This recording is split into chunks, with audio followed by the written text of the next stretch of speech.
A Arte da Guerra, Sun Tzu. Há cerca de 2.500 anos, o general Sun Tzu escreveu este livro para dividir seus conhecimentos sobre as estratégias de guerra.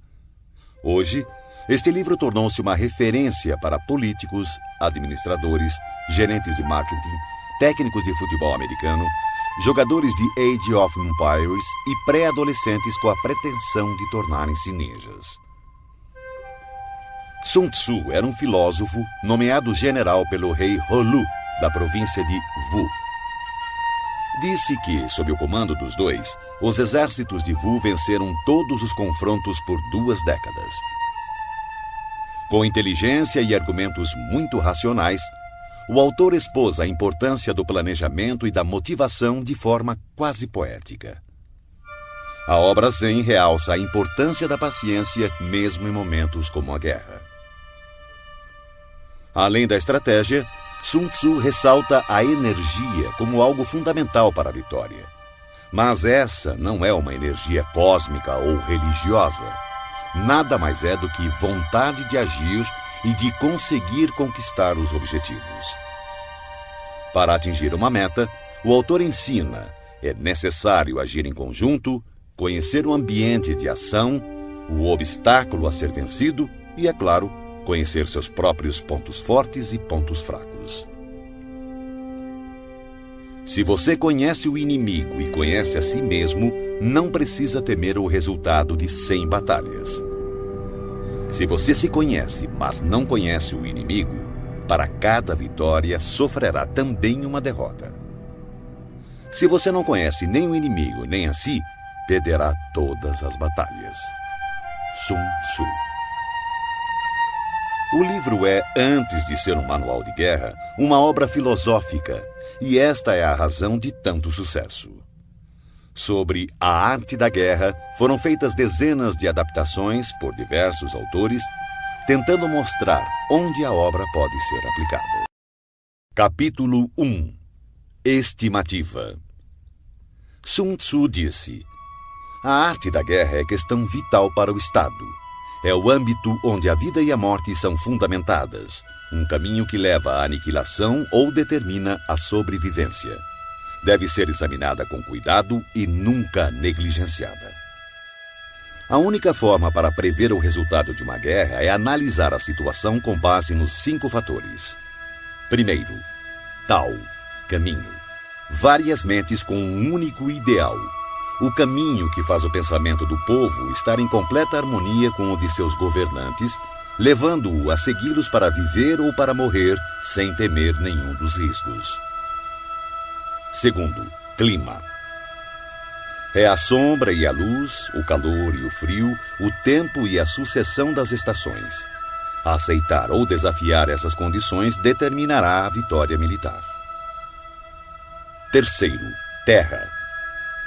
Referem-se às distâncias, dificuldades de travessia, condições do terreno para a disposição das tropas. A análise da situação da terra define oportunidades de vida e morte. Quarto, líder. A virtude da sabedoria, integridade, disciplina, coragem e humanidade. Quinto, métodos. Impõe eficiência, controle de gastos, tropas, uma cadeira de comando adequada e suporte logístico. Todos os comandantes que negligenciarem esses 5 fatores estarão fadados ao fracasso.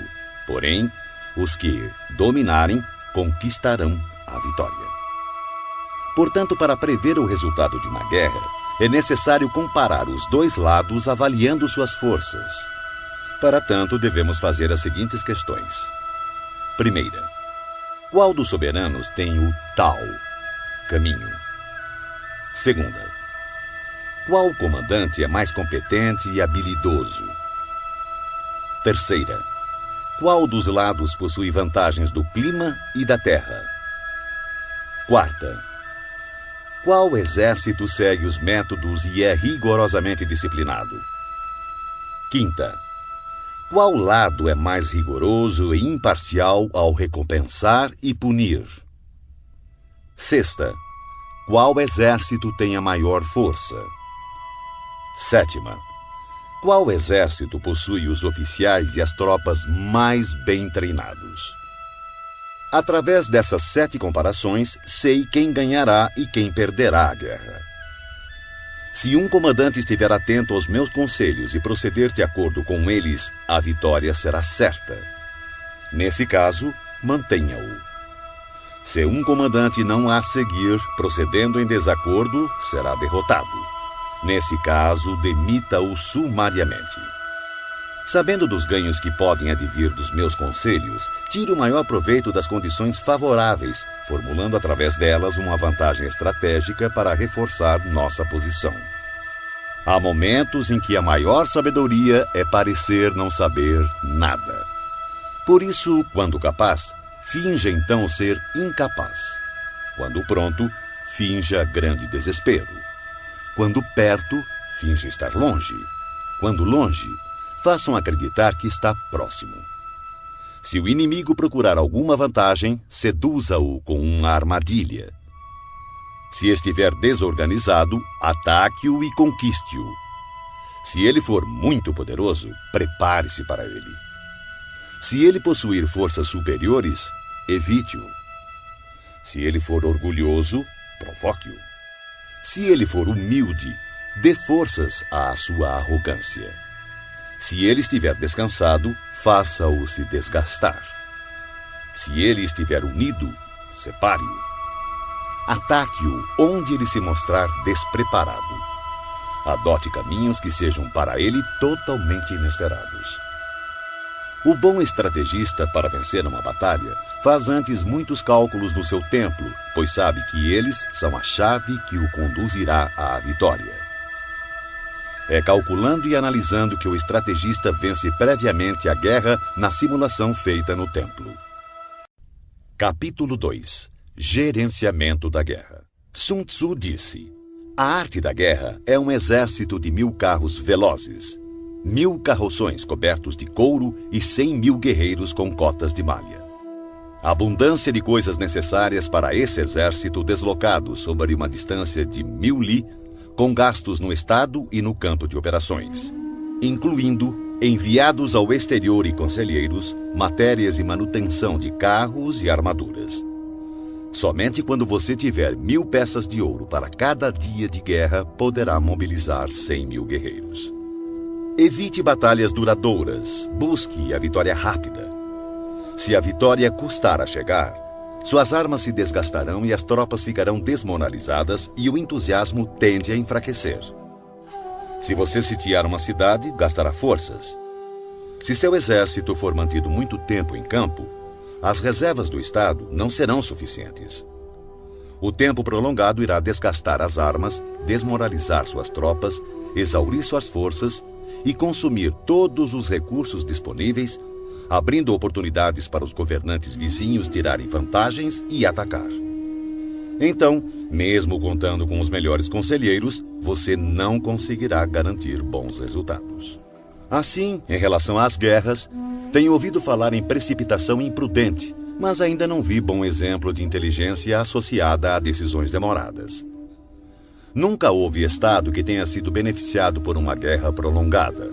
Portanto, o conhecedor dos terríveis e devastadores efeitos e dos perigos de empreender uma guerra está profundamente consciente de como aproveitá-la da melhor maneira e levá-la com rapidez a seu término, atingindo assim as verdadeiras vantagens potenciais de uma guerra. Um perito na arte da guerra não convoca soldados mais de uma vez, nem solicita suprimentos repetidamente. Uma vez em guerra, ele não perderá tempo precioso esperando reforços. Fará uso do equipamento que carrega e avançará com velocidade para atravessar a fronteira inimiga, podendo fazer uso das provisões do opositor. Desta forma, terá o suficiente para alimentar todo o seu exército. A arte de melhor utilizar o tempo é estar um passo à frente do adversário, e vale mais que a superioridade numérica e os cálculos mais perfeitos com relação ao abastecimento. Um Estado é enfraquecido financeiramente quando precisa manter seu exército a uma grande distância e, consequentemente, empobrece seu povo.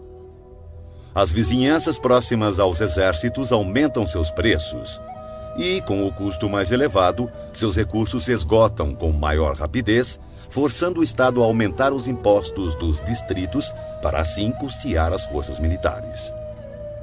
Boa parte dos recursos são utilizados no campo de batalha, acarretando dificuldades para as famílias do fronte interno, tendo como consequência lares vazios e rendas dissipadas, já que o custo para o povo poderá atingir cerca de 70% do valor de suas posses. Ao mesmo tempo, as despesas do Estado atingirão quase metade da arrecadação total em gastos com carros quebrados, cavalos abatidos, peitorais e capacetes, arcos e flechas, lanças e escudos, manteletes protetores, animais de tiro e carroças de provisões. Um comandante sábio fará o melhor para alimentar seu exército com frutos do solo inimigo. Consumir uma medida das provisões inimigas equivale a 20 das nossas. Um fardo de forragem inimigo equivale a 20 dos nossos. Na questão que envolve matar o inimigo, nossas tropas devem ser levadas à fúria. Para que fique clara a vantagem de derrotar o oponente, devem também ser recompensadas, pois tirar a riqueza do inimigo é de grande valia para a manutenção das tropas e deve ser usado como objeto de recompensa, de forma a que todos os soldados tenham um forte desejo coletivo e individual de lutar. Porque assim como o que estimula os homens a matar é a fúria, o que estimula a lucrar com o inimigo são os bens materiais. Portanto, nos combates de carros em que forem capturados mais de 10 carros do inimigo, recompense os que capturaram o primeiro deles e substitua bandeiras e estandartes inimigos pelos seus, e então misture com os nossos carros. Eles devem ser usados em conjunto. Todos os soldados capturados devem ser tratados com bondade. A isso se chama aumentar as próprias forças no processo de derrotar o exército inimigo. Na guerra, capítulo 3. Estratagemas. Sun Tzu disse: na arte da guerra, a melhor opção é tomar o país inimigo intacto. Esmagar um país é apenas a segunda melhor opção. O mesmo ocorre com um exército inimigo. Mantê-lo intacto, bem como batalhão, companhia ou simples pelotão de 5 homens, é a melhor opção. Aniquilar um exército, batalhão, companhia ou simples pelotão de 5 homens é apenas a segunda melhor opção. Portanto, conquistar 100 vitórias em 100 batalhas não significa o máximo da excelência. O máximo da excelência é subjugar o exército inimigo sem chegar sequer a combater. Assim, a melhor inteligência militar é atacar as estratégias do inimigo. Em seguida, atacar suas alianças, limitando a junção de suas forças. Depois, atacar seus soldados em seu próprio campo. E a pior de todas as políticas é sitiar cidades muradas. Isso somente deve ocorrer em último caso, quando não houver outra escolha. Pois as condições básicas de combate envolvem 2 elementos preciosos: energia e tempo. Se seu comandante for incapaz de controlar sua ansiedade e enviar tropas de soldados para escalar muros, perderá 1 em cada 3, e ainda assim não tomará a cidade. Esse é o tipo de calamidade que acontece quando se tenta sitiar uma cidade murada. Existem algumas máximas que devem ser consideradas antes de pensar em sitiar cidades e ganhar batalhas. O primeiro de teus cuidados deve ser conservar os domínios do país que serves. Somente quando for imprescindível, deves usurpar o território inimigo para ampliar o de seu governante. Deves garantir primeiro a tranquilidade das cidades de teu próprio país. Perturbar as cidades inimigas deve ser a opção mais desfavorável. Deves proteger e colocar em abrigo todos os vilarejos amigos. Somente se houver real necessidade, pode avançar contra os vilarejos inimigos. Deves impedir que as choças dos camponeses, bem como suas plantações, sofram qualquer dano. Somente uma extrema penúria deve levá-lo a saquear e devastar as instalações agrícolas de teus inimigos. Deves ter como objetivo buscar a perfeição, tentando conservar intactos os domínios dos inimigos. Somente destruí-lo em caso de extrema necessidade. O comandante que age assim tem a conduta comparada à dos mais virtuosos personagens da história, cujas obras buscam a produção e a conservação e não a destruição. O comandante habilidoso submete seu inimigo sem partir para a batalha, derrota seu reinado sem operações de campo muito extensas. Com as forças intactas, disputa o domínio do império. Dessa maneira, suas armas não sofrerão desgastes e, sem perder um soldado, sua vitória será completa. Esta é a arte de preparar o ataque. Já a arte de usar as tropas é a seguinte: quando você tiver 10 vezes mais forças do que o inimigo, cerque-o. Quando tiver 5 vezes mais, ataque-o. Quando tiver apenas o dobro, divida-o em 2, um para atacar o inimigo pela frente e o outro para atacar pela retaguarda. Quando tiver igualdade de forças, divida a tropa do inimigo e enfrente-o. Quando for inferior em número, seja hábil para tomar a defensiva. Quando não for páreo para o inimigo, tenha a habilidade de evitá-lo. Embora um combate acirrado possa ser dado por uma força menor, esta acaba sendo capturada pela força maior. O comandante é a fundação primordial do Estado. Quando essa fundação estiver bem colocada, o Estado certamente estará forte.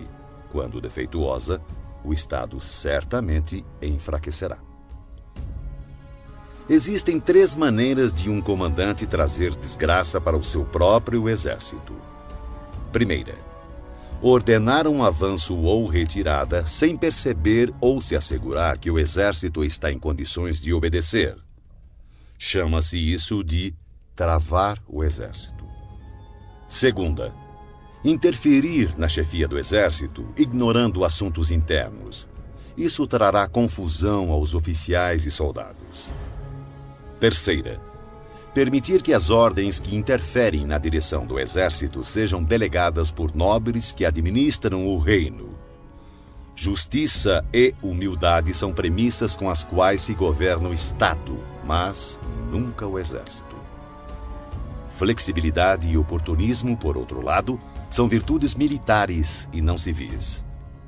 Não há pior calamidade do que ordens emanadas de um soberano sediado na corte.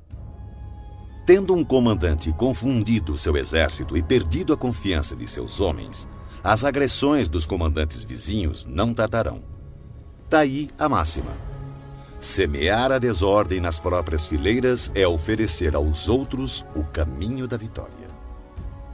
Se um general ignorar o princípio da adaptação, não deve ser colocado em uma posição de autoridade. Um hábil empregador de homens usará o prudente, o bravo, o cobiçoso e o burro.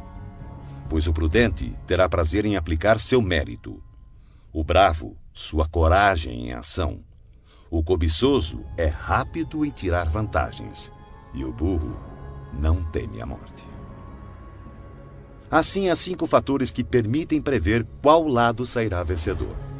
Primeiro, aquele que sabe quando deve ou não lutar conquistará a vitória. Segundo, aquele que compreende como lidar com a superioridade e a inferioridade numérica na disposição das tropas conquistará a vitória.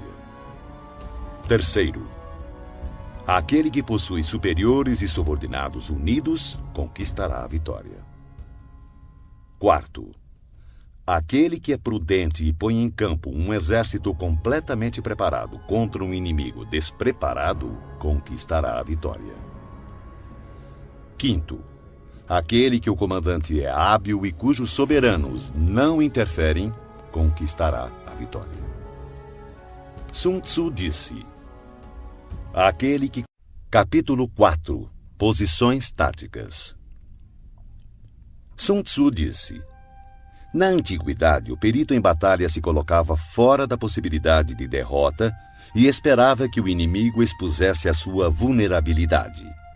Garantir-nos de não ser derrotado está em nossas mãos, porém a oportunidade de derrotar o inimigo é dada por ele mesmo. Por isso se diz: a invencibilidade repousa na defesa, a vulnerabilidade revela-se no ataque. Manter-se e assumir posição defensiva é porque a força do inimigo é esmagadora, porém lançar-se ao ataque é porque a força do inimigo é deficiente. O especialista em defesa oculta a si mesmo no mais profundo e indecifrável canto da terra. O especialista em ataque desfere o golpe de cima das mais altas esferas do céu. Dessa forma, ele é capaz de, ao mesmo tempo, proteger a si mesmo e alcançar a vitória completa.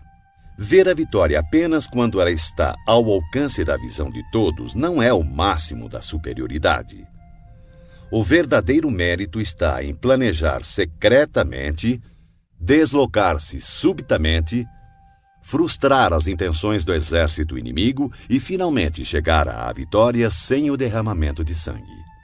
Pois não requer muita força levantar a penugem de um coelho no outono, nem olhos penetrantes para distinguir o sol da lua, muito menos ouvidos apurados para ouvir o ronco do trovão.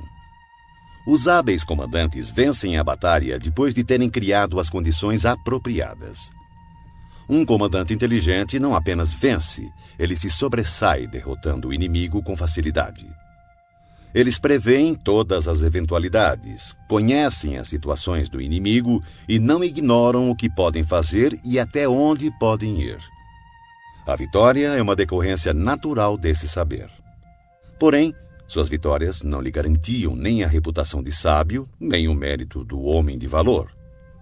Pois o homem comum não dá grande credibilidade a uma vitória que foi obtida longe dos olhos da sua compreensão.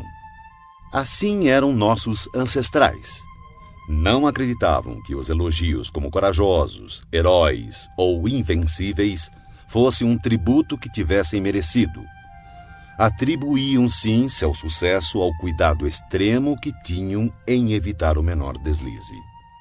O comandante inteligente vence as batalhas evitando cometer erros. É isso que garante a vitória completa, pois significa conquistar um inimigo já derrotado. O comandante hábil assume uma posição tal que não pode sofrer nenhuma derrota. Não negligencia nenhuma circunstância que garanta aniquilar o inimigo. Portanto, um exército vitorioso só entra na batalha depois de ter garantido a vitória, enquanto um exército derrotado só procura a vitória depois de ter entrado na luta. Um comandante vitorioso não permite que as tropas mostrem uma confiança demasiado cega, uma confiança que degenera em presunção. As tropas que sonham com a presunção da vitória são debilitadas pela preguiça. Ao contrário, aquelas que, sem pensar na vitória, exigem o combate, são tropas enrijecidas pelo trabalho, aguerridas, destinadas a vencer. Um especialista no uso de tropas constrói seus fundamentos sobre a doutrina do Tao, seguindo firmemente as normas militares. Assim, estará preparado para ser o árbitro da vitória e da derrota. Depois de uma primeira vantagem, não esmoreças nem dês às tuas tropas um repouso precipitado. Empunha a espada com a mesma rapidez de uma torrente que se precipita de um despenhadeiro. Que seu inimigo não tenha tempo sequer de perceber o que está acontecendo e somente recolher os louros da vitória quando o inimigo estiver aniquilado, dando-lhe assim condição de fazê-lo com segurança e tranquilidade. A arte da guerra está baseada em 5 fatores estratégicos: os cálculos, as quantidades, a logística, a balança do poder e a possibilidade de vitória. Todos esses fatores estão ligados entre si. Primeiro, os cálculos estão diretamente ligados aos tipos de terrenos. Segundo, com base nesses cálculos, estimam-se as quantidades de provisões. Terceiro, de acordo com as quantidades de provisões disponíveis, define-se a capacidade da logística. Quarto, a balança do poder está diretamente relacionada à capacidade da logística. Quinto, e, finalmente, a possibilidade de vitória baseia-se na balança do poder. Um exército vitorioso é como o peso de 100 quilos contra outro de alguns gramas. Um exército derrotado é como apenas alguns gramas contra centenas de quilos. O exército que Capítulo 5. Vantagens. Sun Tzu disse: comandar muitos é o mesmo que comandar poucos. Tudo é uma questão de organização. Controlar muitos ou poucos é uma mesma e única coisa. É apenas uma questão de formação e sinalizações. Lembre-se dos nomes de todos os oficiais e subalternos. Inscreva-os num catálogo, anotando-lhes o talento e suas capacidades individuais, a fim de aproveitar o potencial de cada um. Quando surgir oportunidade, haja de tal forma que todos os que deves comandar estejam persuadidos que seu principal cuidado é preservá-los de toda desgraça. As tropas que farás avançar contra o inimigo devem ser como pedras atiradas em ovos. De ti até o inimigo não deve haver outra diferença senão a do forte ao fraco, do cheio ao vazio. São as operações chamadas diretas e indiretas que tornam um exército capaz de deter o ataque das forças inimigas e não ser derrotado. Em batalha, use geralmente operações diretas para fazer o inimigo engajar-se na luta e as operações indiretas para conquistar a vitória. Em poucas palavras, o que consiste a habilidade e a perfeição do comando das tropas é o conhecimento das luzes e das trevas, do aparente e o secreto. É nesse conhecimento hábil que habita toda a arte. Assim, o perito, ao executar o ataque indireto, assemelha-se ao céu e às terras, cujos movimentos nunca são aleatórios, são como os rios e mares inexauríveis. Assemelham-se ao sol e à lua. Eles têm tempo para aparecer e tempo para desaparecer. Como as 4 estações, ele passa, mas apenas para voltar outra vez. Não há mais que 5 notas fundamentais, mas, combinadas, produzem mais sons do que é possível ouvir. Não há mais que 5 cores primárias, mas, combinadas, produzem mais sombras e matizes do que é possível ver. Não há mais que 5 sabores, mas, combinados, produzem mais gostos do que é possível saborear. Da mesma forma, para ganhar vantagem estratégica na batalha, não há mais que as operações diretas e indiretas, mas suas combinações são ilimitadas, dando origem a uma infindável série de manobras. Essas forças interagem, um método sempre conduz ao outro. Assemelham-se, na prática, a uma cadeia de operações interligadas, como anéis múltiplos ou como a roda em movimento, que não se sabe onde começa e onde termina. Na arte militar, cada operação tem partes que exigem a luz do dia e outras que pedem as trevas do segredo. Não posso determiná-las de antemão, só as circunstâncias podem ditá-las. Opomos grandes blocos de pedra às corredeiras que queremos represar. Empregamos redes frágeis e miúdas para capturar pequenos pássaros. Entretanto, o caudal rompe algumas vezes seus diques após tê-los minado aos poucos. Quando uma ave de rapina se abate sobre sua vítima, partindo-a em pedaços, isso se deve à escolha do momento preciso. A qualidade da decisão é como a calculada arremetida de um falcão que lhe possibilita atacar e destruir sua vítima. Portanto, o bom combatente deve ser brutal no ataque e rápido na decisão. Embaralhada e turbulenta, a luta parece caótica.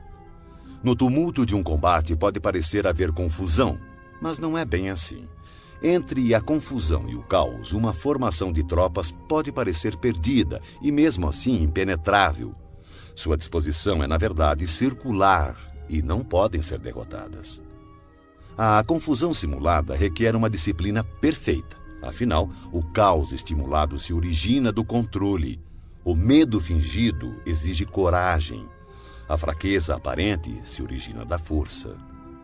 Ordem e desordem é uma questão de número, de logística.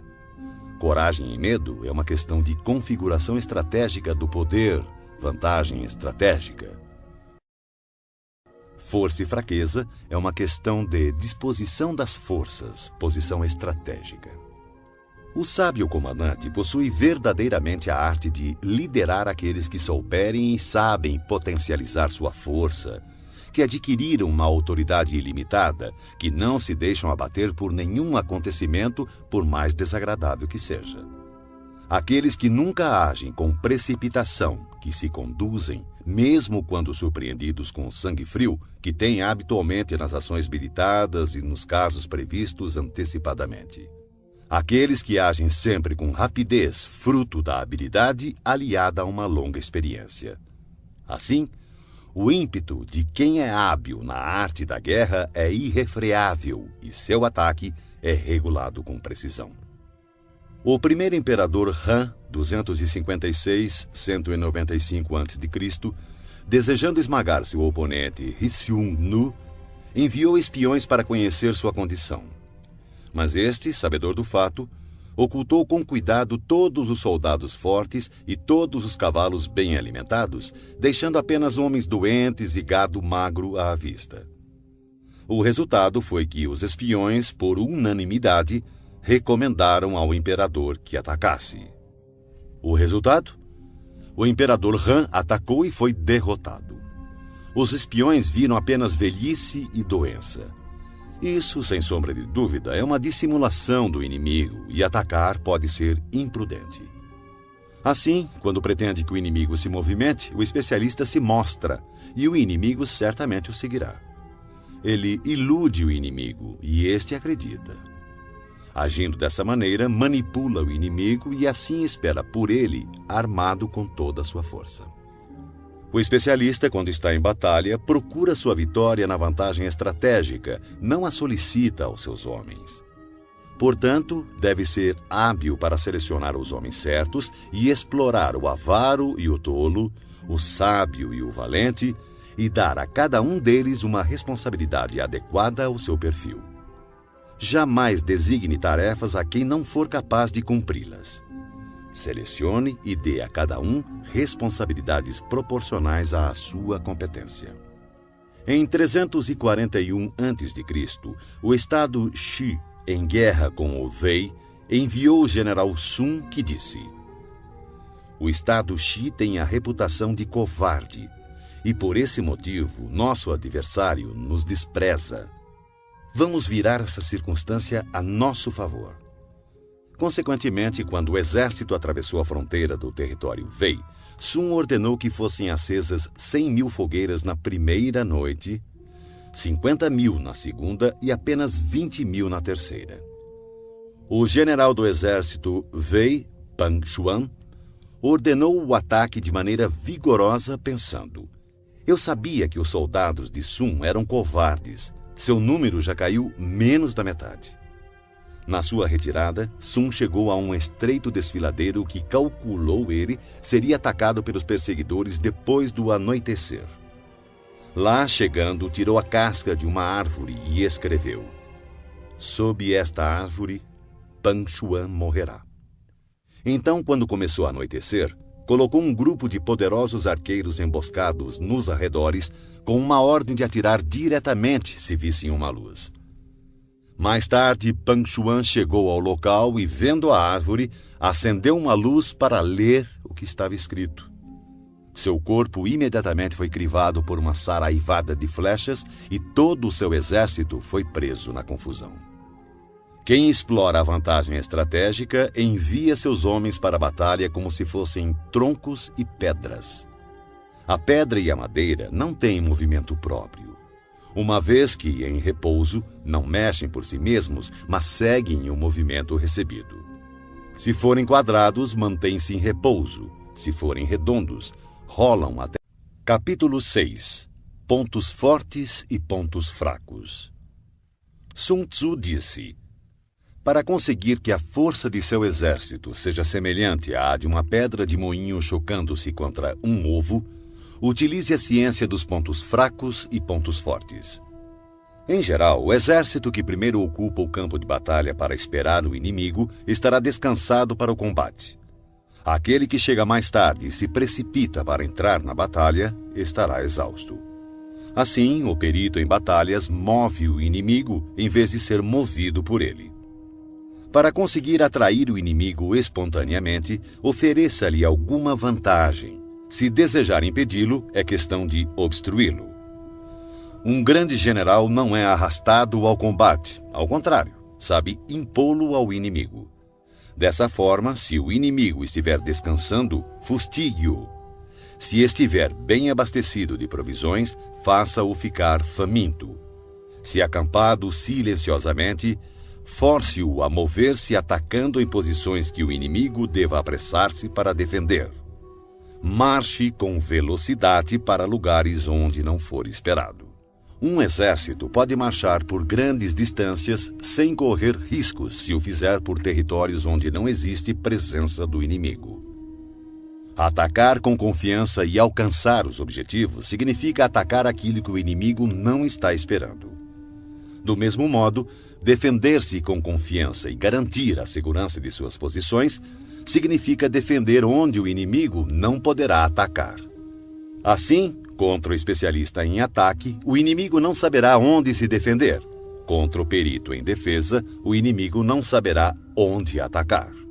Aquele que for capaz de atacar das maiores alturas dos céus repentinamente, surpreendendo o inimigo, tornará impossível sua defesa. Assim, os lugares a serem atacados são exatamente os que o inimigo não pode defender. Aquele que for especialista em esconderijos de defesa torna impossível para o inimigo saber seu paradeiro. Assim, os lugares que ele dominar serão exatamente os que o inimigo não poderá atacar. O comandante habilidoso deve lançar mão da arte da sutileza e do sigilo, aprender a ser invisível e inaudível. Dessa forma, terá em suas mãos o destino de seus inimigos. Poderá avançar sem encontrar resistência se fizer isso contra os pontos fracos dele. E recuar se colocando a salvo da perseguição se seus movimentos forem mais rápidos do que de seus adversários. Portanto, se pretendemos nos lançar na batalha, nosso inimigo não terá escolha a não ser nos enfrentar, mesmo que esteja abrigado em altas trincheiras ou fossos profundos, porque atacaremos uma posição que ele precisará defender. Do contrário, se quisermos evitar o confronto, o inimigo não poderá nos obrigar a lutar, pois podemos evitar que ele venha ao nosso encontro. Mesmo que as marcas de nosso acampamento estejam esboçadas no chão, precisamos apenas atirar coisas estranhas e inexplicáveis em seu caminho para confundi-lo. Descobrindo a posição do inimigo enquanto ocultamos a nossa, teremos força totalmente concentrada onde ele estiver dividido. Se nosso exército estiver unido enquanto o exército do inimigo estiver fragmentado, atacaremos como um só corpo e seremos muitos contra poucos. Dessa forma, se formos capazes de golpear com uma força superior, uma força inferior, usando muitos contra poucos, qualquer um que levamos a lutar estará em situação de desespero. O lugar escolhido para a batalha não deve ser conhecido pelo inimigo, pois assim o inimigo terá de se preparar contra um possível ataque em diversos pontos e se suas forças estiverem distribuídas para defender muitas posições, qualquer unidade que enfrentarmos será pouco numerosa. Para que o inimigo possa reforçar um número de homens na frente da batalha, consequentemente enfraquecerá sua retaguarda. Se ele reforçar sua retaguarda, sua vanguarda ficará então enfraquecida. Do mesmo modo que, se fortalecer seu lado esquerdo, o direito enfraquecerá.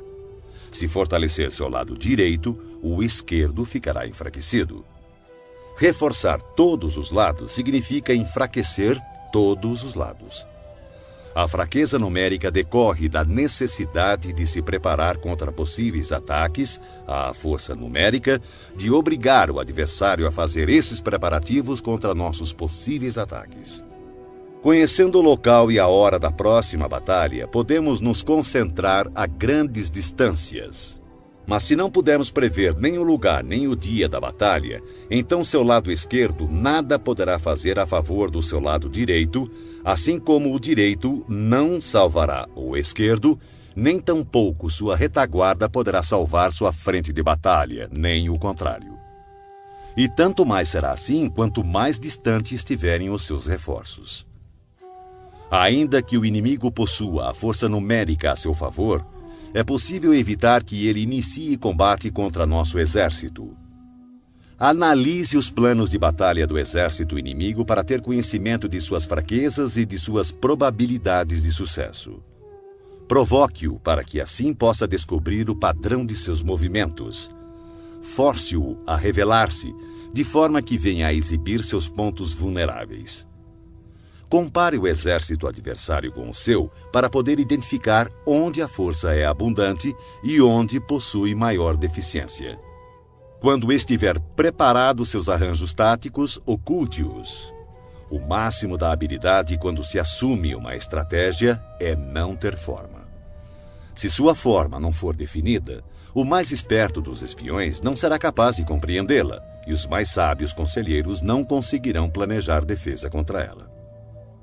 Mesmo que todos possam ver as táticas individuais empregadas para conquistar, quase ninguém consegue entender a estratégia através da qual se obtém a vitória total. O movimento das tropas deve ser comparado ao fluxo das águas, que corre do ponto alto do terreno para os pontos mais baixos. Assim, no caminho da vitória, seu exército deve evitar os pontos fortes do inimigo e procurar atacar onde ele demonstrar maior fraqueza. A água modela seu curso de acordo com a natureza do solo por onde passa, e o exército deve preparar sua vitória de acordo com o inimigo que enfrenta. Assim, a água não mantém sua forma constante. Não existem condições constantes em uma guerra. Dos 5 elementos, nenhum é predominante. Das 4 estações, nenhuma dura para sempre. Há dias curtos. Capítulo 7. Manobras. Sun Tzu disse: na guerra, o general que recebe suas ordens do soberano deve concentrar suas forças e transformar seu exército em um conjunto harmonioso, mobilizando o povo. Depois, instalar as tropas em lugar vantajoso.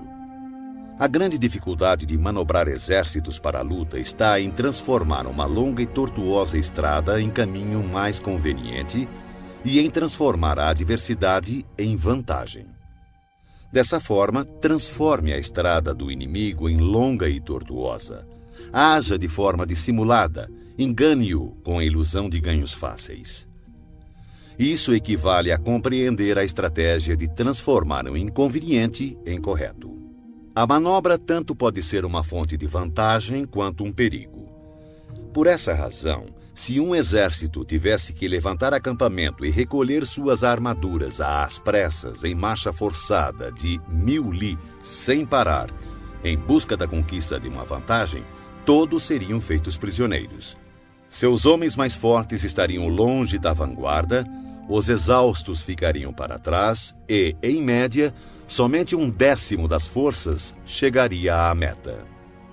Se tivesse que viajar 50 li em tal ritmo para obter vantagem, o comandante da força de avanço estaria perdido e somente a metade das forças chegaria à meta.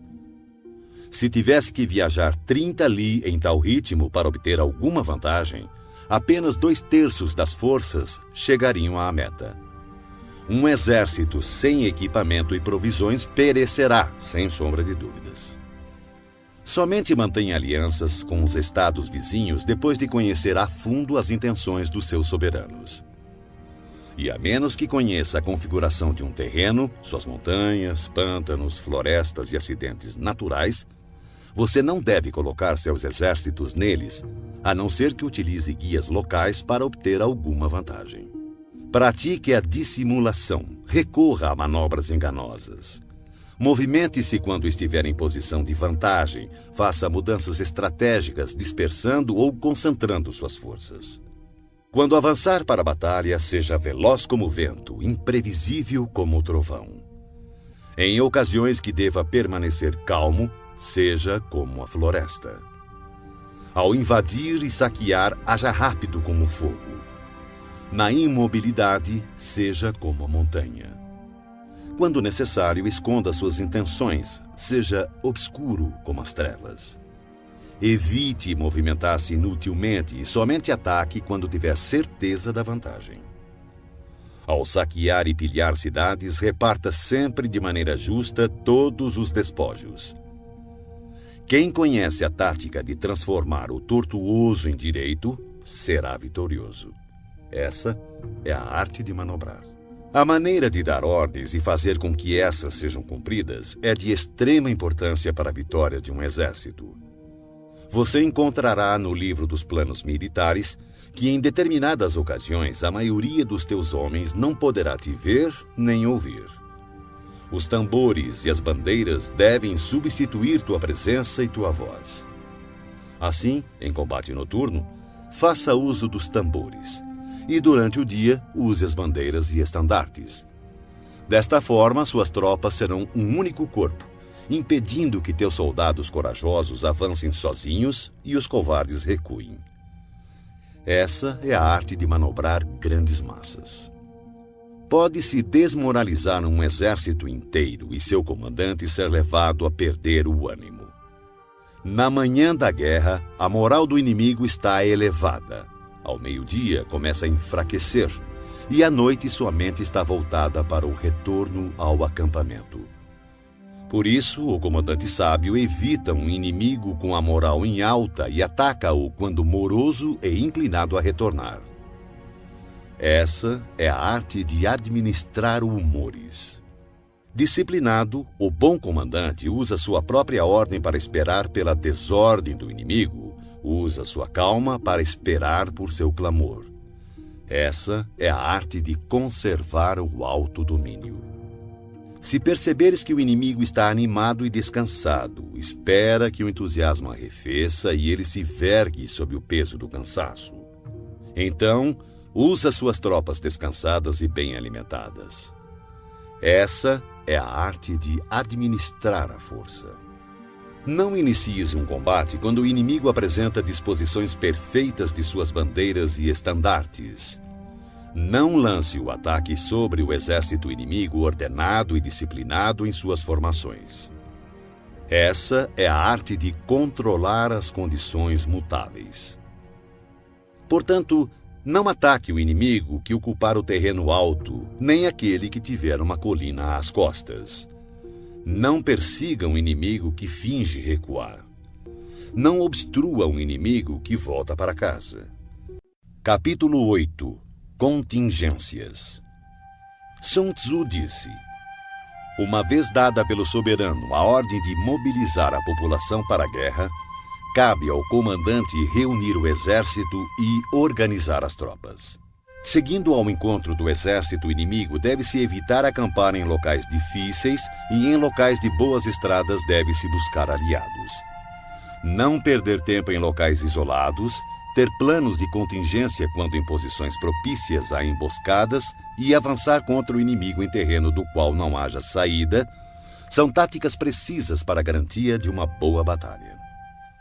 Há estradas que não devem ser percorridas, exércitos que não devem ser atacados, cidades que não devem ser assaltadas, terras que não devem ser contestadas e ordens do governo que não devem ser obedecidas. Portanto, o comandante que compreender as vantagens da arte da mudança e não se ater a uma maneira única de comandar, mas sim adaptar-se às circunstâncias variando suas táticas para enfrentar o exército inimigo, saberá como comandar seus soldados. Ao contrário, se seus métodos de comando forem flexíveis e suas decisões forem tomadas de forma mecânica, ele não é digno de comandar seus soldados e, por mais que esteja familiarizado com o território, não será capaz de pôr em prática seus conhecimentos e tirar o máximo de seus homens. O comandante sábio deve considerar a combinação de ganho e perda, deve ter discernimento das reais vantagens em situações difíceis e confiar nos seus esforços. Se for capaz de perceber as vantagens prováveis, as dificuldades poderão ser resolvidas. Um general deve conhecer bem as vantagens e desvantagens frente ao inimigo, buscar o enfraquecimento dos comandantes hostis, infligindo-lhes importantes perdas, trabalhando sem cessar para prejudicar-lhes. Poderá fazê-lo de diferentes formas, corrompendo seus melhores homens, introduzindo traidores em seu meio, fornecendo motivos de cólera uns contra os outros, fazendo com que saiam quando conviria que ficassem acampados e permaneçam tranquilos quando esperam ser atacados.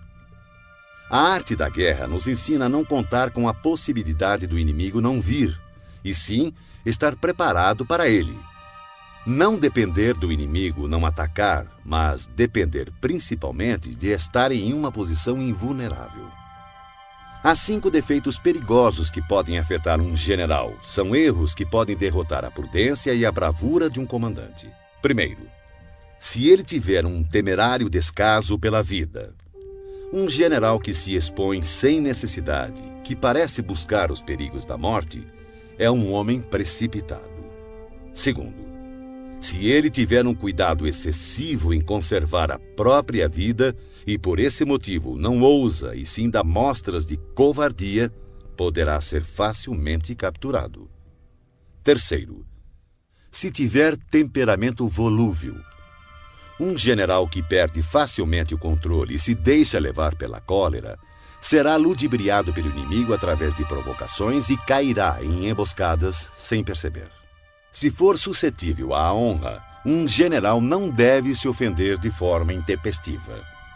Por querer reparar a honra por qualquer insulto, poderá perdê-la. Quinto, se conservar uma compaixão excessiva por seus soldados. Um general deve punir seus soldados com severidade quando necessário, ministrar castigo e trabalho com discernimento, ou poderá ser facilmente desrespeitado.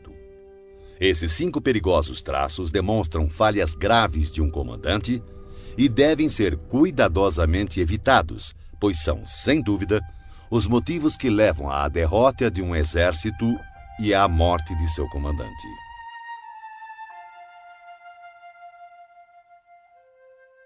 Capítulo 9. O exército em marcha. Sun Tzu disse: antes de movimentar suas tropas, se informe da posição de seu inimigo. Quando fizer seu exército marchar, atravesse rapidamente as montanhas e fique nas proximidades dos vales. Acampe sempre em terreno alto e em local ensolarado. Quando travar combate em colinas, não suba ao topo para alcançar o inimigo. Sempre que for necessário atravessar um rio, afaste-se rapidamente da margem e jamais o atravesse em presença do inimigo. Caso contrário, o inimigo esteja cruzando um rio, não vá ao seu encontro dentro da água. Espere. E só ataque quando a metade de sua tropa concluir a travessia. Desta forma, terá mais vantagem no combate. Na travessia de pântanos, sua maior preocupação deve ser sair deles o mais rápido possível, pois além da grande dificuldade de conseguir provisões nestes locais, são terrenos baixos e expostos ao ataque. Se for forçado a combater em um pântano, procure ocupar as orlas, evite adentrar no terreno e, se houver floresta nos arredores, situe-se de costas para elas. Em terras planas e secas, procure se posicionar de forma que seu flanco direito e sua retaguarda fiquem próximos de alguma elevação no terreno. A ideia é ter terras perigosas à frente e seguras atrás. Quando estiver com sua tropa em movimento, o mais importante é buscar as vantagens naturais do terreno que estiver ocupando. Em geral, os exércitos preferem os terrenos altos e ensolarados, pois nestes comida e água são mais acessíveis. Essas condições certamente favorecem uma vitória. Quando as chuvas formarem uma torrente e engrossarem os rios, não arrisque a travessia. Espere que as águas retomem seu curso natural. Evite regiões onde há penhascos com rios que correm no fundo, lugares fechados, moitas espessas e gargantas estreitas, e, se não for possível, abandone esses lugares rapidamente. Enquanto nos afastamos, devemos atrair o inimigo para esses locais e talvez ele caia nos perigos que acabamos de nos esquivar. Tenha cuidado também com lugares cobertos de matos e de pequenos bosques, lagos cercados de plantas aquáticas e charcos cheios de junco. São locais próprios para emboscadas e esconderijo de espiões traiçoeiros. Estando perto destes lugares, não se movimente antes de fazer um reconhecimento de toda a área. Portanto, devo afirmar, mais uma vez, que independente do acampamento ser bom ou ruim, deve-se buscar as vantagens de cada terreno. Além disso, deve-se ficar atento ao inimigo, envie espiões ao longo do caminho e decifre todos os movimentos do adversário. Se o inimigo estiver próximo e ainda assim se manter em silêncio, ele não está ocupando uma posição estratégica. Se estiver distante e tentar provocar um combate, ele quer que avancemos. Se ele estiver acampado em terreno plano, com certeza está protegido por alguma vantagem. Se houver movimento entre as árvores de uma floresta, fique atento. Pode ser que o inimigo esteja avançando. Se existirem muitos obstáculos entre os arbustos, ele está tentando nos confundir. Se uma grande quantidade de pássaros levanta voo de súbito, é sinal de uma emboscada. Animais assustados indicam que um ataque surpresa está se formando. Se a poeira ergue-se alta, é sinal de carros de guerra chegando. Quando ela é baixa e se espalha rente ao chão, denuncia a aproximação da infantaria. Se a poeira se levanta em pontos esparsos, mostra que destacamentos estão colhendo lenha para as fogueiras. Algumas nuvens de poeira movendo-se de um lado para outro significa que o exército está montando o acampamento.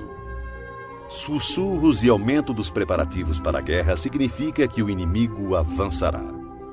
Linguagem violenta e movimento agressivo para a frente indicam que ele recuará. Quando os carros leves saem à frente e tomam posições nos flancos, é sinal de que o inimigo está entrando em formação para o combate. Proposta de paz sem que haja retrocesso do exército indica uma conspiração. Se há muita correria com suas tropas em formação, está determinada a hora da batalha. Se uma parte das tropas avançar e outra recuar, o inimigo está tentando nos atrair para uma armadilha. Se os soldados encontram-se curvados e apoiados em suas armas, eles estão fatigados. Se os que, mandados apanhar água, forem os primeiros a beber, significa que o exército está sedento.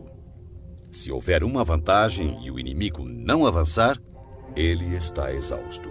Se há pássaros reunidos em algum ponto, a posição está desocupada. Provavelmente o inimigo abandonou secretamente seu acampamento. Quando há gritos na noite, é sinal que o inimigo está assustado. Se há confusão no acampamento, o comandante tem pouca autoridade. Se suas bandeiras e estandartes mudam constantemente de lugar, o inimigo está em desordem. Se os oficiais estão irritados, é sinal de que seus homens estão cansados. Quando o inimigo alimenta seus cavalos com cereais e mata seu gado para comer, quando seus homens não se preocupam em pendurar suas canecas de água e demonstram que não querem voltar às tendas, certamente estão desesperados e determinados a lutar até a morte. Quando há soldados sussurrando em grupinhos e seu comandante falando em voz mansa e vacilante, revela inimizade entre superiores e subordinados. Recompensas em demasia significam problemas. Se o comandante teme pressionar seu exército por conta de motins e oferece gratificações para manter seus soldados de bom humor, certamente ele perdeu o respeito de seus homens. Quando há castigos em excesso, o inimigo enfrenta dilemas terríveis com o relaxamento da disciplina, podendo o comandante perder o controle e irromper violentamente contra seus subordinados para obrigar-lhes a cumprir o dever. Se os soldados forem punidos antes mesmo de se afeiçoarem ao chefe, não demonstrarão respeito. Portanto, os soldados devem ser tratados primeiramente com humanidade, porém, mantidos sob controle e disciplina. Isso irá garantir sua lealdade. Para isso, os comandos devem ser consistentemente reforçados durante o treinamento. Por fim, se o inimigo enviar um emissário com palavras conciliadoras, Ele quer cessar as hostilidades. Atenção ao inimigo enraivecido que está preparado para confrontar-se com você por longo período sem travar batalha nem abandonar sua posição. Considere-o com o maior cuidado. Em uma guerra, devemos ter claro que não são os números que proporcionam a vantagem de um exército sobre o outro. Capítulo 10. O terreno. Sun Tzu disse: a superfície da terra apresenta uma infinidade de lugares.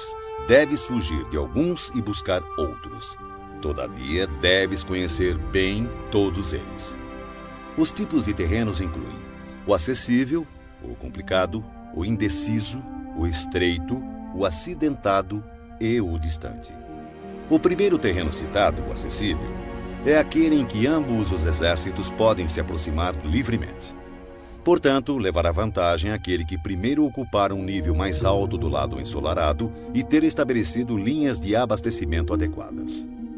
O terreno que permite o avanço e dificulta a retirada é o mais complicado. De uma posição dessas, se atacarmos o inimigo quando ele não estiver devidamente preparado, poderemos derrotá-lo. Porém, se ele estiver preparado e não conseguirmos derrotá-lo, seremos pressionados a bater em retirada, então teremos grandes problemas. O terreno indeciso é aquele que oferece desvantagens tanto para o nosso lado quanto para o lado do inimigo. Neste terreno, mesmo que o inimigo tente nos atrair, é prudente abandonar a posição e recuar, atraindo por sua vez o inimigo. Então, quando parte de seu exército tiver saído, poderemos atacar com vantagem. Na passagem estreita, ou desfiladeiros, terá vantagem quem primeiro a ocupar e guarnecê-la completamente, ficando à espreita do adversário. Se o inimigo estiver com essa vantagem, não devemos seguir atrás dele. Somente quando ele falhar e a passagem estiver mal protegida é que devemos atacar. Em terreno alto e acidentado, do mesmo modo, se pudermos ocupá-lo primeiro, devemos nos posicionar na parte mais alta do lado ensolarado e esperar pelo inimigo. Se o inimigo conquistou essa vantagem, devemos abandonar nossa posição e bater em retirada. Por fim, quando os exércitos estiverem posicionados a grandes distâncias um do outro e suas vantagens estratégicas forem semelhantes, não será fácil provocar um combate. Por outro lado, levar a batalha até o inimigo não trará nenhuma vantagem. Esses 6 princípios que definem o uso do terreno devem ser do conhecimento total e da responsabilidade do comandante. Shang Yu conta a seguinte passagem de Pei Hsing Xian, 619-682 d.C., mandado numa expedição punitiva contra as tribos Turkic. Ao crepúsculo, como de costume, montou seu acampamento, fortificando-o posteriormente com paliçada e fosso, quando, de repente, determinou que o exército mudasse as instalações para uma colina próxima. Essa decisão desgostou muito seus oficiais, que protestaram aos brados contra o esforço extra que os soldados iriam despender. Pei Hsing Xian, todavia, não ligou para as reclamações e fez o acampamento ser transferido o mais depressa possível. Na mesma noite, caiu uma forte tempestade inundando o local anterior do acampamento, que ficou sob 4 metros de água. Os oficiais ficaram espantados com o acontecido e confessaram seu erro. Como soube que ia acontecer? Perguntaram. Pei Hsing Xian respondeu: daqui por diante, contentem-se em obedecer às ordens sem fazer perguntas desnecessárias. Durante uma guerra, um exército pode ficar exposto a situações de calamidade que não são decorrentes de causas naturais, mas sim são decorrentes de erros cometidos por seu comandante. São elas fuga, insubordinação, colapso, ruína, caos e derrota. Nos casos em que as vantagens estratégicas de ambos os lados forem praticamente as mesmas, atacar o inimigo que tem um exército 10 vezes maior que o nosso poderá resultar em fuga. Quando os soldados rasos são muito mais fortes que seus oficiais, o resultado é a insubordinação. Caso contrário, quando os oficiais são fortes e suas tropas são fracas, o resultado é o colapso.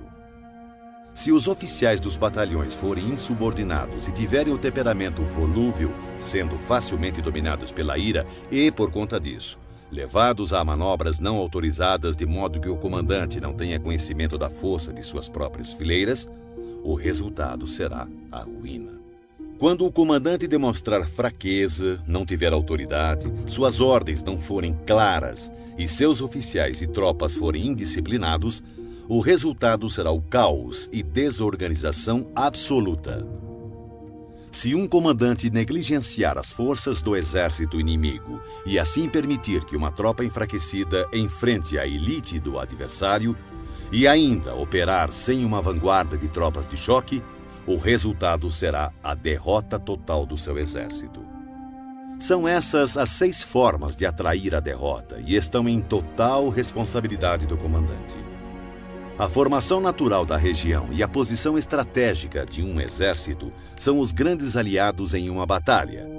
Mas a capacidade de avaliar o inimigo, de criar condições para se chegar à vitória e de calcular astutamente as dificuldades, perigos e distâncias constitui o teste de um grande comandante.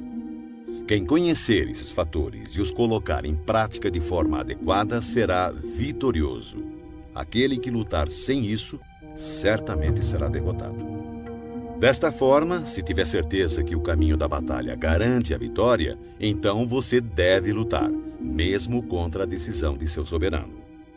Mas, se o caminho da batalha não assegura a vitória, então não deve lutar, mesmo com ordem do seu governante.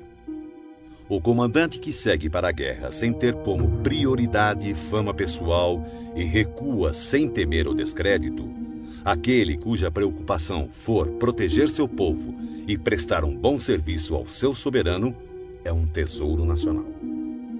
Se o comandante trata seus soldados como se fossem seus filhos, por recompensa eles o seguirão até os vales mais profundos e o defenderão com a própria morte.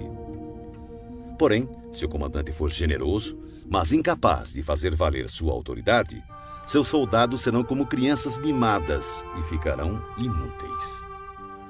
Se soubermos que nossas tropas estão prontas para atacar, mas ignorarmos que o inimigo não está vulnerável, chegaremos apenas a meio caminho da vitória. Saber que o inimigo está vulnerável, mas ignorar se nossas tropas podem atacar para vencer, reduzem à metade nossas chances de vitória. Saber que o inimigo está vulnerável e que nossas tropas estão prontas para atacar e vencer, e ainda assim ignorarmos que o terreno não nos favorece, novamente reduz nossas chances de vitória. Portanto, quando o soldado experiente se mover, nunca ficará desorientado e, quando partir para a ação, não encontrará limites. Por isso se diz: se você conhece o inimigo e a si mesmo, a vitória não estará em risco. Se você conhece o terreno e as condições naturais, a vitória poderá ser completa. Sun Tzu disse: a arte da guerra reconhece 9 situações de acordo com a variação dos terrenos. O dispersivo, o fácil, o controverso, o aberto, o de estradas cruzadas, o terreno crítico, o difícil, o vulnerável a emboscadas e o mortífero. Quando um comandante está lutando perto de suas próprias fronteiras, este é um terreno dispersivo, porque estando os soldados perto de suas casas e ansiosos para reverem suas famílias, ficam esperando a primeira oportunidade dada por um combate para espalharem-se por todos os lados. Quando as tropas penetrarem apenas um pouco no território do inimigo, chamamos de terreno fácil, porque, embora terreno hostil, não está a grande distância e será fácil retroceder na primeira oportunidade. A região que não oferece muitas vantagens para ambos os lados é chamada de terreno controverso. São terrenos-chave e devem ser disputados. A região ou território onde ambos os lados têm total liberdade de movimentação é chamada de terreno aberto, locais que comunicam-se com o exército inimigo e com as zonas de retirada. Terrenos e estradas cruzadas são territórios que fazem fronteiras com muitos estados, portanto possuem cruzamentos estrategicamente vitais. O primeiro a atingi-lo terá a vantagem de fazer aliança com outros estados. Quando um exército tiver penetrado em território hostil, deixando para trás cidades fortificadas, este é um terreno crítico. Denominamos terreno difícil toda a região trabalhosa de atravessar, sejam florestas, montanhas, pântanos, desertos ou precipícios. Regiões pelas quais o acesso só é possível através de estreitos desfiladeiros, de forma que uma pequena quantidade de inimigos é suficiente para atacar nossa força principal, são considerados terrenos vulneráveis a emboscadas ou ataques. Enfim, terrenos mortíferos ou sem saída são locais de perigo constante, onde devemos combater com toda a nossa força para sobrevivermos. Assim, em terreno dispersivo, não lute. Em terreno fácil, não pare. Em terreno controverso, não ataque. Em terreno aberto, não tente barrar o inimigo. Em terreno de estradas cruzadas, faça alianças. Em terreno crítico, saqueie os recursos do inimigo. Em terreno difícil, marche sem parar. Em terrenos propícios a emboscadas, elabore planos de contingências e, em terrenos sem saída, lute. Os que foram no passado considerados grandes comandantes tinham como objetivo impedir que a frente e a retaguarda do inimigo pudessem socorrer uma a outra, impedir a cooperação entre suas divisões, impedir que os oficiais e soldados pudessem auxiliar uns aos outros, impedir a comunicação entre superiores e subordinados e impedir, inclusive, que as forças dispersas do inimigo pudessem se reunir. Esses comandantes somente se lançavam à ação se houvesse vantagens para suas tropas, senão, permaneciam estacionados. Se lhe perguntassem como agir no caso de haver um adversário em grande número e com uma estrita disciplina pronto para atacar, ele com certeza responderia: apodere-se de algo que ele não pode se dar ao luxo de perder. Ele ficará em suas mãos. A velocidade é a essência da guerra. Aproveite a falta de preparação do adversário, avance por caminhos onde não é esperado e ataque locais desprotegidos. O exército invasor deve estar atento e observar os seguintes métodos. Quanto mais profundo penetrar em território inimigo, maior deverá ser a solidariedade entre os soldados. Dessa forma, os defensores não levarão a melhor. Saqueie os campos férteis do inimigo para suprir suas tropas de alimentos. Cuide do bem-estar de seus homens e não os sobrecarregue. Mantenha seu exército sempre em movimento.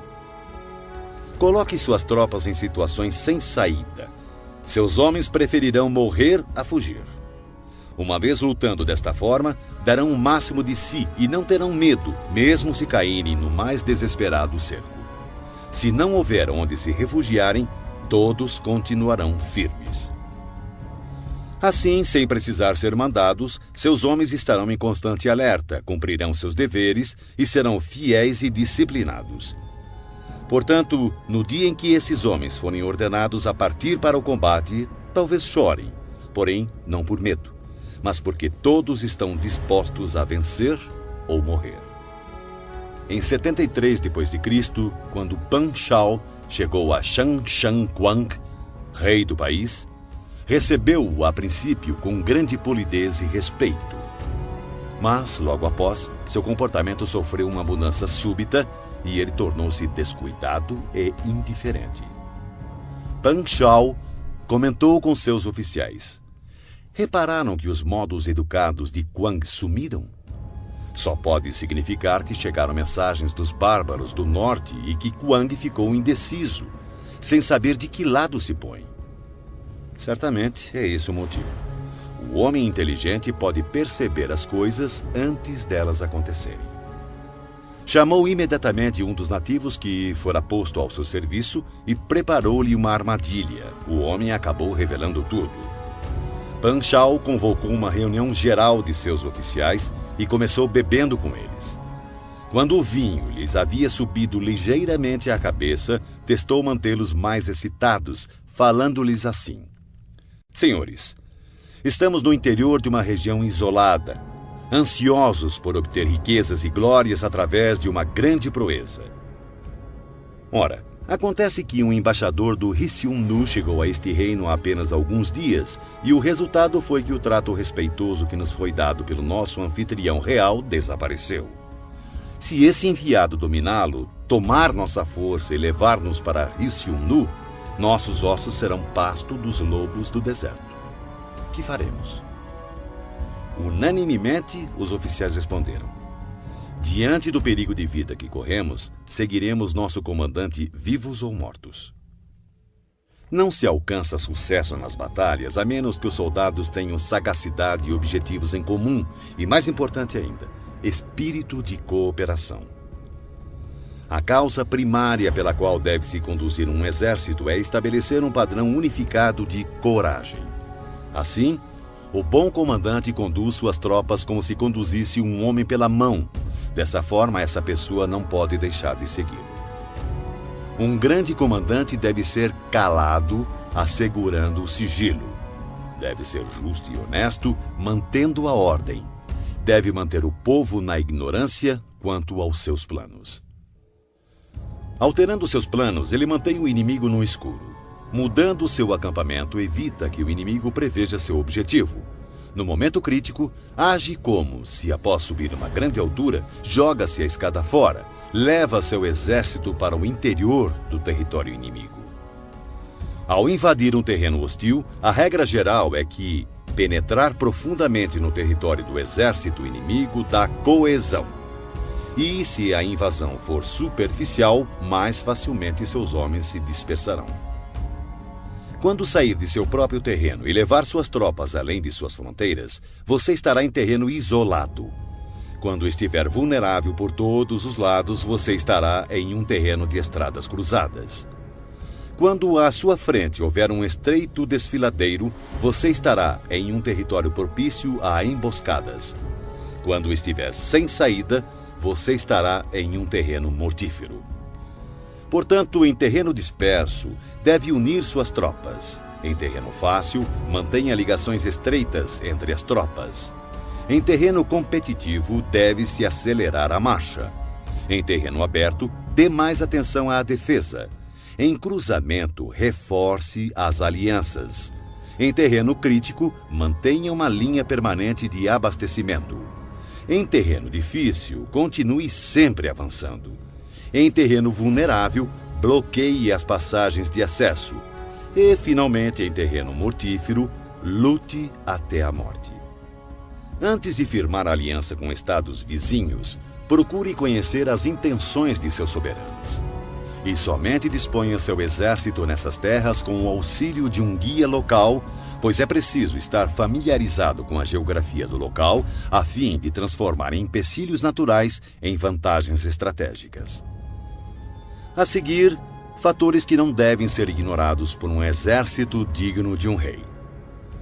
Ofereça recompensas grandiosas, dê ordens extraordinárias e você comandará o exército inteiro como se fosse um único homem. Dê tarefas às tropas, mas não revele suas reais intenções. Coloque-os frente a frente com o perigo, mas não revele as vantagens. Coloque suas tropas em situações de vida ou morte, em terrenos sem saída. Só assim continuarão vivos. Somente quando se encontram em real perigo, os homens aprendem a transformar derrota em vitória. O sucesso da guerra está em estudar cuidadosamente as intenções do inimigo. Se ele mostra inclinação para avançar, atraia-o. Se deseja recuar, deixe que ele leve adiante sua intenção. No dia em que for feita a declaração de guerra, bloqueie todas as passagens, destrua os registros oficiais e proíba qualquer contato com emissários do inimigo. Reveja todos os seus planos com urgência e rigor e finalize sua estratégia. Se o inimigo mostrar alguma vulnerabilidade, avance sobre ele. Conquiste algo que seja de grande importância para seu adversário e não permita que ele saiba qual será o momento de seu ataque. Siga a estratégia determinada, mas procure se adaptar aos movimentos do exército inimigo para garantir o resultado da batalha.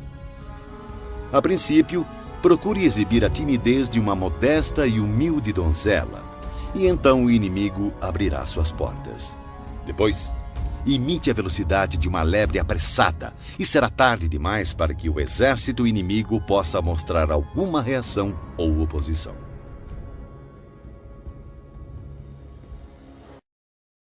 Capítulo 12. O ataque pelo fogo. Sun Tzu disse: existem 5 meios de atacar com fogo. O primeiro consiste em queimar os homens. O segundo, queimar as provisões. O terceiro, queimar transportes e equipamentos.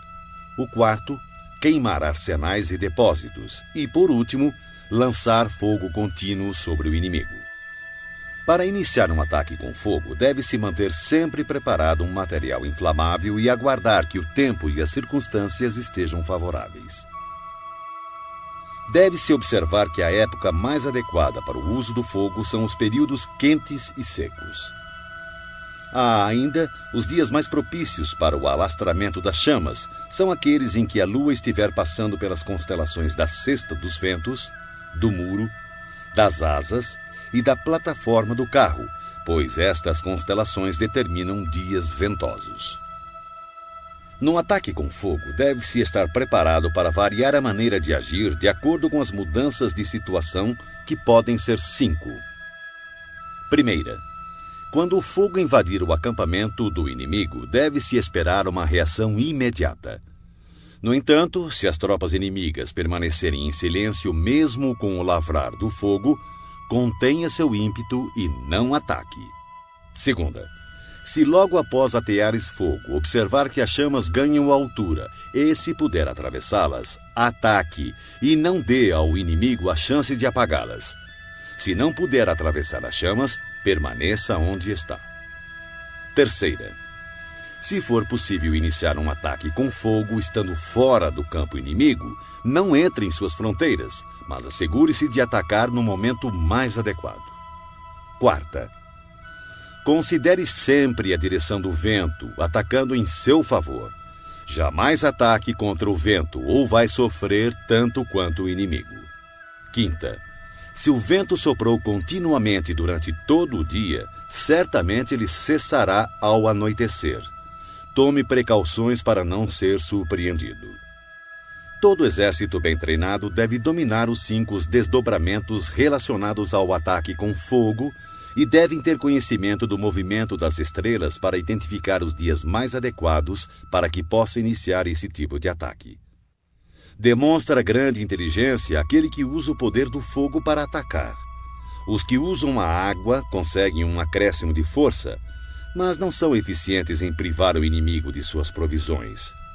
A água será bem utilizada para interceptar e ilhar o inimigo. As diferentes maneiras de combater com fogo proporcionam uma plena vitória, mas é preciso saber colher os frutos, ou todo esforço será uma perda de tempo. É de grande importância também reconhecer o mérito de teus homens e recompensá-los, pois se tuas tropas só enfrentarem dificuldades e trabalho sem o devido reconhecimento, perderás o respeito de teu exército. O general esclarecido melhora seus recursos, comanda seus soldados com autoridade, mantém-nos juntos pela boa-fé e os torna serviçais por boas recompensas. Se a fé diminuir, haverá separação. Se as recompensas forem deficientes, as ordens serão desrespeitadas. Em batalhas, quaisquer que sejam os resultados, o gosto sempre será amargo, mesmo para os vencedores.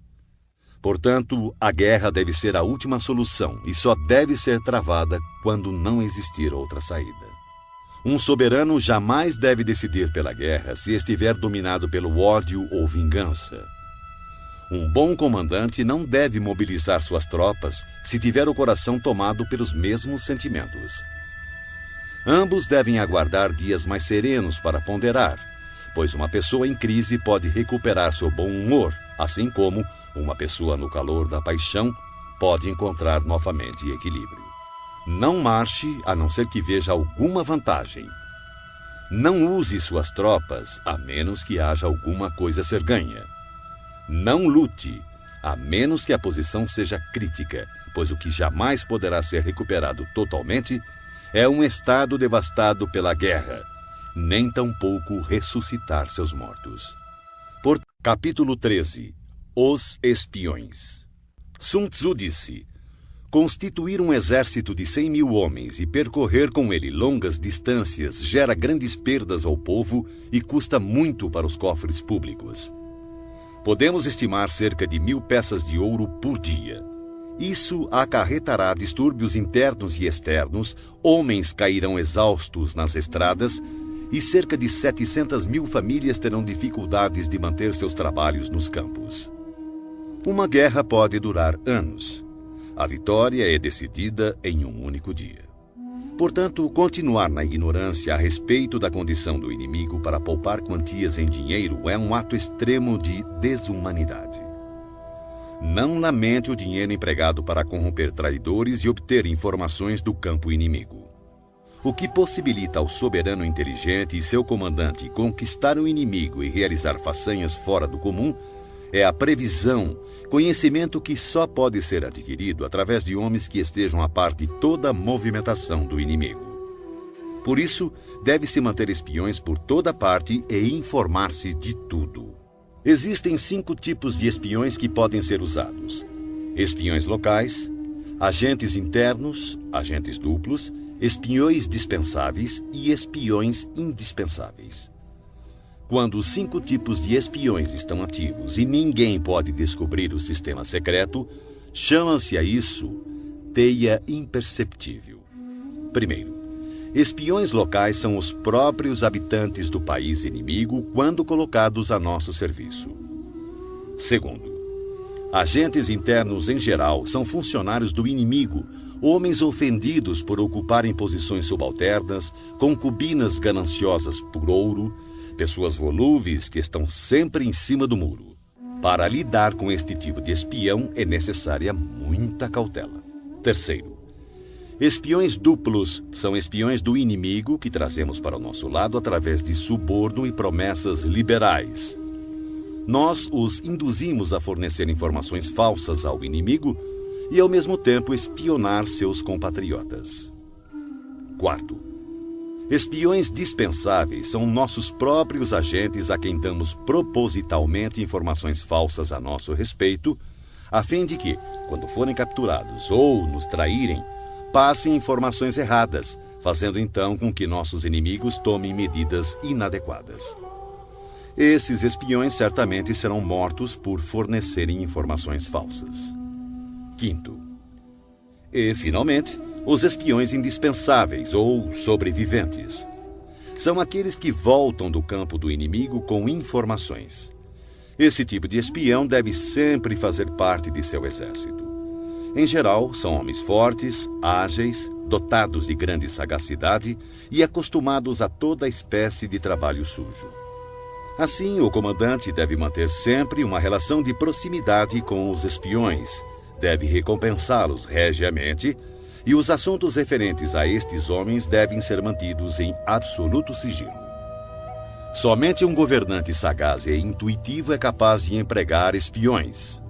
Só o comandante humano e justo é capaz de fazê-los trabalhar, e sem uma sutil e engenhosa habilidade mental não se pode ter certeza da autenticidade de seus relatórios. Quando um assunto secreto de espionagem é divulgado prematuramente, o espião deve ser morto, juntamente com aqueles que tenham tomado conhecimento da informação. De maneira geral, se o objetivo for esmagar um exército, sitiar uma cidade ou assassinar alguém, é necessário obter a identidade do comandante das tropas de defesa, seus ajudantes e conselheiros, os guardas encarregados dos portões e as sentinelas. Nossos agentes devem ser empregados para assegurar essas informações. É de extrema importância localizar as pessoas enviadas como espiões pelo inimigo. Se cuidarmos delas com generosos subornos, podemos empregá-las como agentes duplos e, através destes, poderemos recrutar espiões locais e agentes internos. Além disso, é a partir do trabalho dos agentes duplos que saberemos quais falsas informações devemos passar aos espiões dispensáveis para que transmitam ao inimigo. E com base no que obtivermos dessas mesmas fontes, poderemos completar as missões dos agentes indispensáveis. Desta forma, os espiões duplos devem ser tratados com a maior generosidade, pois eles são a chave de todo o serviço de espionagem. Os espiões são peças de fundamental importância em uma guerra, porque a capacidade de movimentação eficiente de um exército depende do serviço secreto destes agentes. Portanto, o soberano esclarecido e o comandante hábil, por serem capazes de atrair pessoas de extrema inteligência para se tornarem seus espiões, estarão destinados a grandes conquistas.